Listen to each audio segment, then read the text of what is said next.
Abby's plan was to be an interior designer. She always had a bent for fashion, for design. She's very crafty, and she's always been. I've always loved the aesthetics of things, so whenever I create something, I like to look at it afterwards. I'm the type of person that if I fall, I'm probably gonna get back up. I don't like leaving things unfinished or uncompleted or resolved.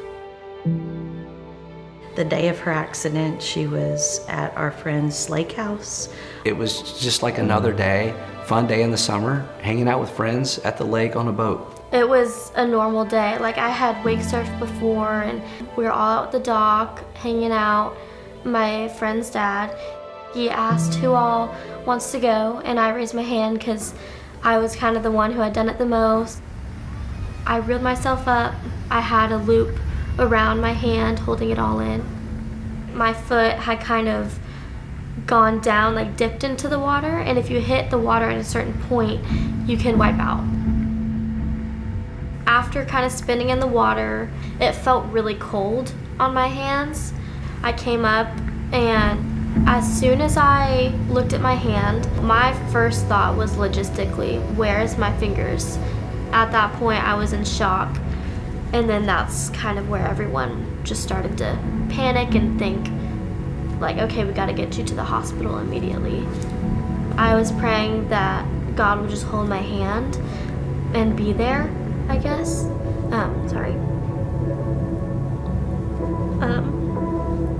Shanna got a call from our other daughter who was with Abby at the lake. The way Maggie was communicating the injury, it didn't seem like it was just a small thing. As soon as I got to the hospital, I was sitting there still in shock, reflecting on what all had happened, and I hadn't looked at it since the water, so I had no idea. I think it was literally at the hospital in the ER we created an incident with CrowdHealth. When the doctors finally came and showed us the x-ray, we knew our first priority was to get her to a hand surgeon and a specialist. It's going to be an amputation, so that was kind of a word going around the room.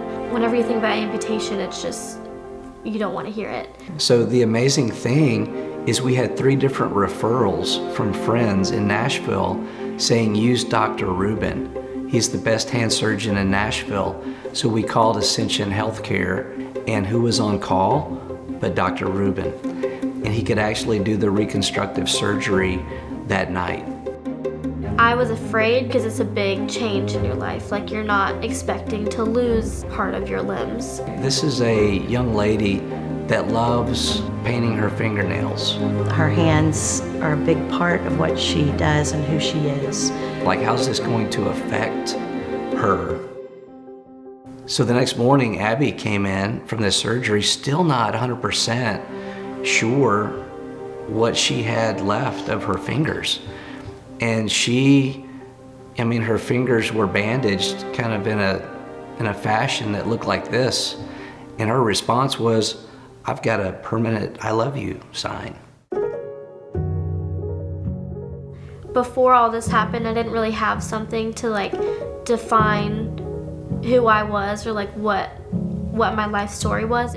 Having that symbol kind of really helps shape me, and it can help others to see how you can go through a process like this.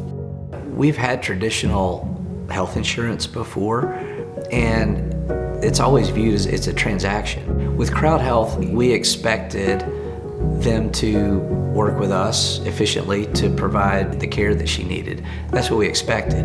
What we received was just an overwhelming sense of compassion, care, empathy. CrowdHealth actually sent Abby a care package. My first thought was I felt supported, and so knowing that other people cared about my situation it felt really nice. We were covered 100%. We learned later that other folks were interested in giving over and beyond. In fact, they still leave the case open for Abby if in the event later life, if she wants to have some prosthetics. In my opinion, CrowdHealth is more like a community. So one of Abby's care providers throughout this was actually really curious about CrowdHealth.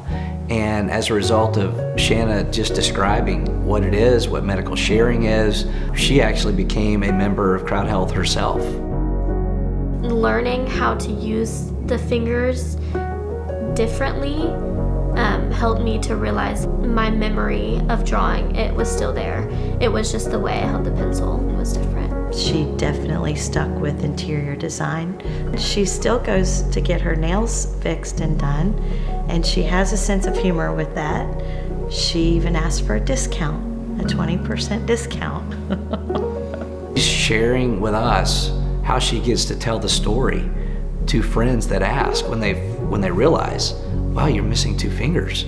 I'm just amazed that she can do that.